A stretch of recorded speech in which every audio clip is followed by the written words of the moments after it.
Bien, la violencia de inseguridad ciudadana no es solamente en el Perú, ¿no? Como ya sabemos, es lamentable que el crimen organizado siga avanzando y países, algunos más, otros menos, pero no se aplican políticas, vamos a decir, de Estado para combatirlo de una manera acertada. ¿Por qué? Ya estoy pensando, Lucho, que parece ser que es complicado, porque en el Perú ya sabemos, ¿no? Ministros tras ministros del interior que no saben aplicar estrategias, etcétera, etcétera, pero ocurre también en Ecuador. Claro, igual, porque el crimen organizado, primero que penetra los partidos políticos, ingresa a las campañas electorales, ¿no?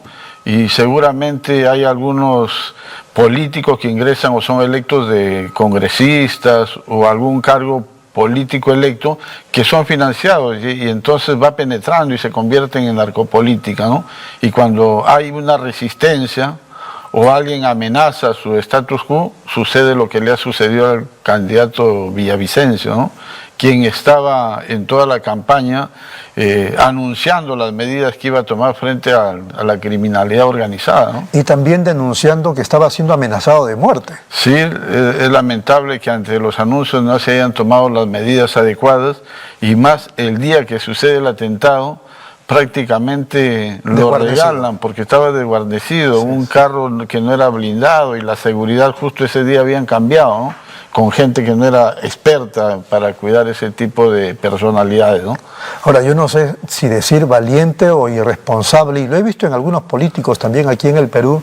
No tengo chaleco, yo soy valiente, mi defensa o mis guardaespaldas son ustedes, los del pueblo, etcétera, etcétera, pero estamos en niveles peligrosos en estos tiempos. Es que en tanto no suceda el hecho, a veces uno no mide, ¿no? Y denuncia, o muchas veces cree que ellos no se van a atrever a tanto, pero es crimen organizado y ellos están decididos no solamente a asesinar a la persona que se ponga al frente, sino inclusive están decididos a romper hasta con la democracia de un país. Claro. Ahora, hay un tema que me hizo recordar los problemas de inseguridad en el sector, en el ámbito de la construcción. Villavicencio llega a decir días o semanas antes de su muerte, que en el tema de la violencia hay también implicancia con la propia policía. Y el presidente Lasso, tras esta ocurrencia terrible en Ecuador, ha convocado al FBI. Entiendo que porque siente que con la seguridad de su país ya no puede más, o sea, hay un desmanejo en el tema de la seguridad y llama a un país foráneo para que lo ayude. Claro, lamentablemente las instituciones son penetradas y hay algunos policías corruptos, ¿no?, que caen en las redes, igual como hay fiscales y jueces, y eso no es una exclusividad del Perú, ¿no? Lamentablemente en nuestros países aquí vecinos también sucede lo mismo, la corrupción y la impunidad es lo que fomenta toda esta ola de criminalidad, ¿no? Claro, porque ustedes, cuando yo los escucho a ustedes del sector construcción, a los dirigentes de la federación, ya hablan y dicen la violencia, que después hay malos fiscales, hay malos jueces, hay malos policías, etcétera, etcétera. Entonces ya estamos hablando de mafia. Y esas son las mafias que estamos viendo ya en lo grande en el Perú y también en otras naciones de Latinoamérica.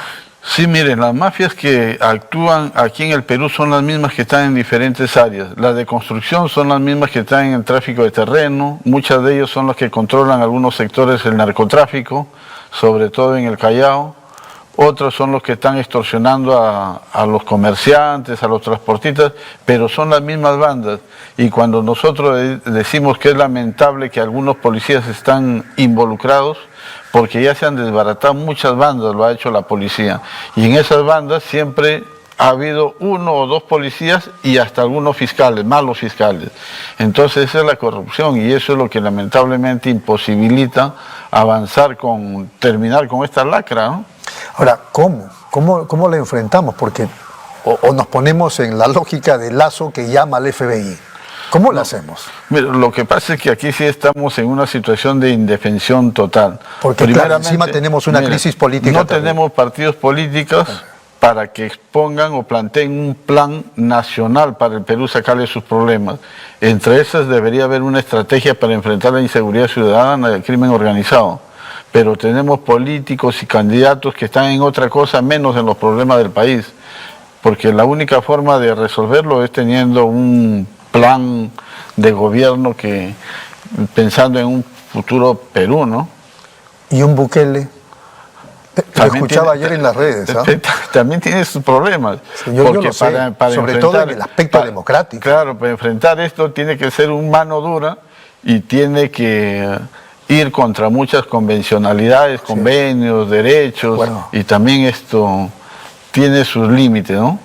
Pero en Ecuador lo mencionan mucho, o sea, el nombre de Bukele en el tema de la seguridad, ¿no? Y en algunas otras naciones de Latinoamérica también igual, hablan de una solución en la línea del presidente salvadoreño. Sí, sí, y aquí en el Perú no estamos lejos. Yo estoy seguro que si surge un candidato que ofrece poner mano dura y acabar no solamente con el crimen organizado, sino con la corrupción, tenga por seguro que lo van a elegir. Lo van a elegir, sí. Sí, sí. Y por ahí he escuchado a algunos candidatos con esas ideas, ¿ah? Me parece ya en partidos nuevos, quiero decir. Si es que ofrecen y lo cumplen a buena hora. El problema es que muchos ofrecen planes y cuando llegan a ser electos cambian totalmente. Hay una estafa política. Claro, claro. Pero igual, o sea, si alguien plantea aplicar las ideas de Bukele, también hay que considerar cómo quedaría el sistema democrático. Sí, sí, por eso le digo, tiene que ser alguien que ponga mano dura, pero también con límites, con control, ¿no? Claro, estamos entre la espada y la pared, ¿no? Porque, claro, la gente mira a Bukele, pero por otro lado, ¿cómo está nuestro sistema democrático? O sea, nuestros derechos a las libertades, etcétera, etcétera. Entiendo que en El Salvador han aplicado una suerte de excepción, estado de excepción, donde se puede detener a cualquiera, y eso se puede utilizar políticamente contra los rivales. Claro, ¿no? Y hay denuncias ahí en El Salvador, que se están cometiendo excesos también, se está aprovechando esa situación para acabar con los rivales políticos o con quien el que ejerce el poder lo considera su contrario, ¿no? Muy bien, para terminar este capítulo de la violencia en el sector construcción, por ejemplo, ¿qué es lo que se plantearía? Sector construcción, no estoy hablando en el país en general de la inseguridad. Mire, nosotros seguimos planteando casi lo mismo de hace muchísimos años. Hace 3 días acaban de asesinar a otro activista que fue dirigente en un sindicato base de nosotros en Ventanilla. Lo acaban de asesinar. ¿Nosotros qué estamos planteando? ¿Puede contarnos los pormenores? ¿Qué pasó? ¿Qué ocurrió? ¿Cuándo fue eso? ¿En qué circunstancia? El día domingo lo han asesinado. Lo que pasa es que se va a hacer una obra importante en Pachacute, que se llama el parque temático. ¿A cargo de quién? ¿De la municipalidad? ¿Del gobierno? Es una obra privada que lo ha licitado el Estado. ¿Ya? Entonces, y ahí es donde cuando hay una obra grande surgen pues estos apetitos por obtener dinero mal habido. Sé que él ha estado tratando de organizar a los trabajadores y lo han asesinado. El domingo. Entonces, sí. Lo que nosotros estamos planteando es que muchas de estas pseudo organizaciones sindicales, entre comillas, sirven de fachada para estas organizaciones criminales, y hay muchísimas organizaciones de ese tipo que están registradas en el Ministerio de Trabajo. El primer paso que hemos pedido entonces es que no son les quiten. pseudos. Si están registrados. Claro. Legalmente. Nosotros llamamos pseudo porque quienes lo dirigen no son dirigentes ni son trabajadores de construcción, ¿no? Entonces lo que tiene que hacer el Ministerio de Trabajo es una depuración de esos registros. Dijeron que la iban a hacer. Pero es un ofrecimiento que viene desde el año 2011, ya estamos en 2023 y no se procede con la celeridad. Seguramente han depurado algunos, pero son muy pocos, la mayoría siguen actuando. Lo otro es que... Antes de que siga, ¿hay detenidos por el asesinato? Todavía no, todavía no. Lamentablemente este tipo de muertes por encargo quedan en la impunidad. O en el mejor de los casos, muchas veces llegan al autor material, pero sin embargo no va más allá, los autores intelectuales nunca caen. Y lo otro que tenemos que hacer es una mejor fiscalía, ¿no? Porque casi todos los delincuentes de crimen organizado salen en libertad porque las acusaciones, las carpetas fiscales no son las más adecuadas. Hay que preparar mejor a los fiscales. Y también, por supuesto, mejorar la policía. Para enfrentar a la criminalidad organizada se necesita mucha inteligencia. y ahí es donde tenemos muchos déficits. Inteligencia, investigadores y por supuesto mejorar a la policía, ¿no? Claro, La policía el tema de está la diezmada. gasolina, la logística y Todo lo le demás. falta, entonces ahí también es un problema. Y lo otro, la lucha interna contra la corrupción dentro de la institución. La corrupción también es muy fuerte y eso se tiene que ir acabando. ¿Cuál es la situación de la negociación colectiva en el sector de construcción civil? Mire, estamos en la etapa de trato directo, estamos negociando en la mesa con la comisión de Capeco, pero sin embargo tenemos problemas. ¿Qué tipo de problemas? El primer problema es la situación del sector de la construcción. Tenemos 6 meses en caída y ese es un problema y no es una caída cualquiera, la caída está por encima del 7%. Encima de ello, tenemos un gobierno en los 3 niveles que no es eficiente porque no están ejecutándose las obras que están presupuestadas y están aprobadas. Entonces ahí hay un desempleo tremendo en el sector de la construcción. En los 3 niveles está hablando de gobierno central, gobierno regional y municipal. Los municipales, ¿no? Donde no llegan ni al 30% de su ejecución presupuestal. Entonces ahí tenemos problemas. Y lo otro que tenemos es la inflación que está alta. La inflación por día el 8%, entonces los trabajadores demandamos un aumento significativo y los empleadores ante la crisis también se resisten. Pero decían que ya se estaba reduciendo la inflación. Sí, pero eso todavía lleva su tiempo, ¿no? Pero nos amenaza el fenómeno del Niño, encima de eso se anuncia una crisis alimentaria. Entonces el problema es difícil y estamos en esa situación. Nosotros estamos exhortando al sector empresarial, a los que están negociando en representación de Capeco, que tienen que ser flexibles y también no solamente la negociación se lleva por vamos a decir, métodos técnicos, las cifras económicas, sino también hay que ver el lado social, ¿no? De acuerdo, pero específicamente, ¿dónde está el desentendimiento? ¿Qué cosas reclaman ustedes que ellos no quieren ceder? El aumento salarial, que es lo principal. No estamos encontrando puntos de coincidencia, ¿no? Y creo que ahí todavía vamos a tener que discutir un poco más y ojalá que lleguemos a un entendimiento. Es lo esencial, el aumento de salarios y cuando hay una negociación colectiva.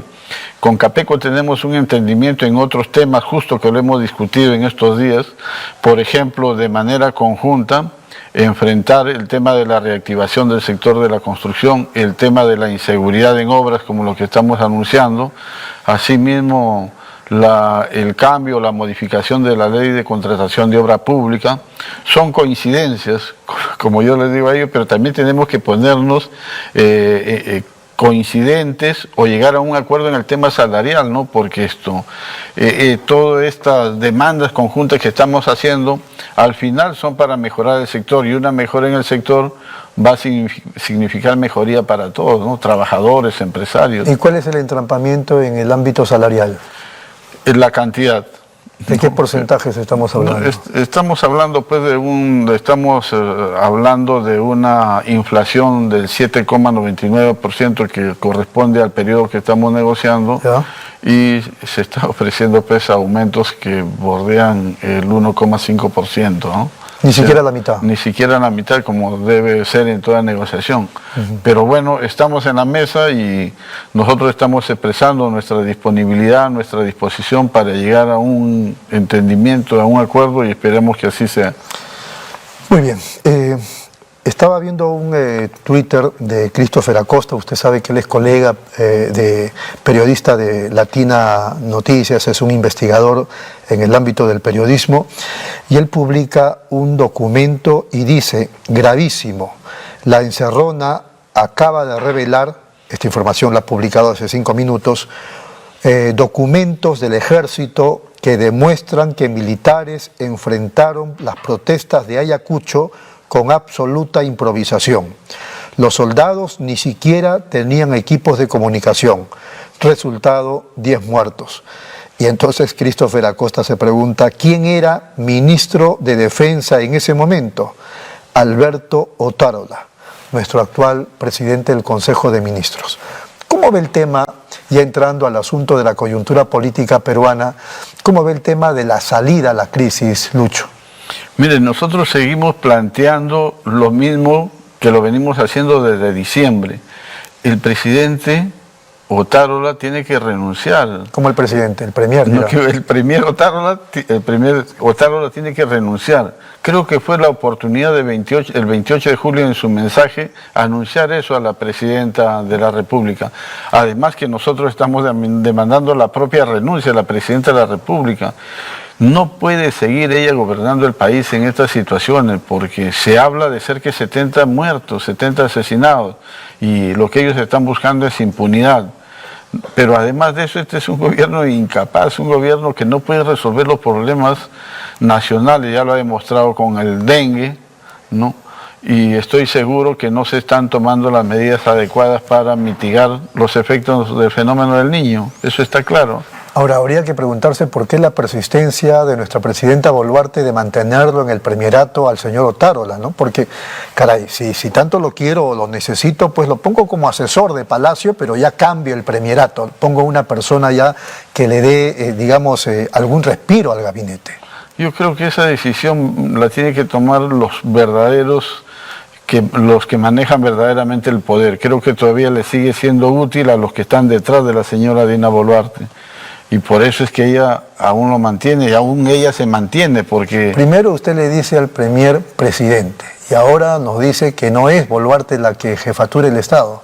¿Por qué? Porque en verdad lo que está gobernando es el Congreso y detrás de esa mayoría congresal hay un poder fáctico, ¿no? Y además debo haberme confundido porque en verdad se le ve a Otárola más protagonista, se le ve más como dirigir el país más que la propia presidenta, ¿no? Claro, además que han estado involucrados incluso desde antes que ella sea presidente, él era el abogado de la ministra entonces del MIDI, si no me equivoco, ¿verdad? Sí. Bueno, entonces creo que no va a haber adelanto de elecciones. Fíjese, Lucho, yo lo he escuchado a usted en el tema como federación, como dirigente máximo de la federación, como otros sectores también lo dicen, que es necesario el adelanto de elecciones. Asunto que en algún momento se trabajó en el Congreso, ahora como que ya ese asunto ha bajado y más bien se mira el 2026 como quiere el gobierno y como quiere el Congreso. La pregunta, y a eso iba, es... si vamos a tener un adelanto de elecciones, ¿no vamos a tener, Lucho, más de lo mismo? Mire, lo del adelanto de elecciones... ¿Qué garantía tenemos de que con eso cambian las cosas? Con esas mismas reglas vamos a tener más de lo mismo. Pero yo quiero señalar esto, lo de adelanto de elecciones ya nosotros como dirigentes sindicales lo dijimos en diciembre, ante los vaivenes de la presidenta con el Congreso para tomar un acuerdo de adelanto que no se atrevían ante el cambio de fechas, y bueno, el adelanto ya lo anunció la propia presidenta en su mensaje de 28 de julio, ha hecho un mensaje hasta el año 26, en algunos casos, y además uno de los partidos que le da sostén y que tiene una considerable bancada, ya lo dijo su líder César Acuña, que hay un acuerdo en el Congreso entre los congresistas para quedarse entre 2026. Bueno, entonces lo que tenemos que hacer nosotros los demócratas, seguir insistiendo con los mecanismos democráticos que establece la Constitución y la ley, hay que seguir insistiendo con iniciativas para adelanto de elecciones, pero además hay que tener claro, ahí hay una irresponsabilidad. Nosotros estamos conscientes de que ante el temor de las balas y la represión, las movilizaciones organizadas, sociales, no lo van a poder sacar a este gobierno. Pero sin embargo se está generando unas condiciones para que haya un caos y ojalá que no lleguemos. Van a haber seguramente movilizaciones como las que hubo en diciembre y en enero, queremos eso, y de una mayor envergadura. Y algo que ya se ha vuelto rutinario, a donde va nuestra presidenta en cualquier región del país, le dicen su vida. Así y tiene que estar bien resguardada. Claro, y hacen unas pantomimas, tienen algunos allegados que lo movilizan, por supuesto, pagándoles. Y las portátiles. Las portátiles. Es un problema, así no se puede gobernar el país.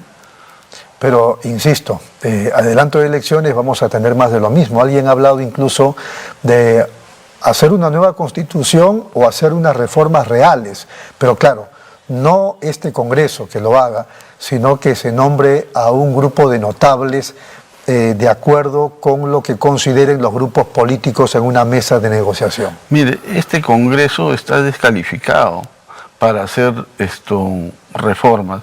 o por lo menos ese grupo, yo no creo en ese grupo de notables. ¿Quiénes van a ser los que denominados constitucionalistas van a hacer una constitución? No, lo que necesitamos es un nuevo pacto social, donde estén representados seguramente los partidos políticos, sí, pero también muchas organizaciones sociales, la sociedad civil, ¿no? Los pueblos originarios, todos debemos estar ahí para que hablando ya no de decenas, sino de miles de personas.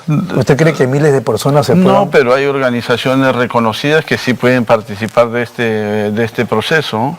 Porque no podemos seguir haciendo constituciones a la medida de los grupos que gobiernan, que tienen el poder.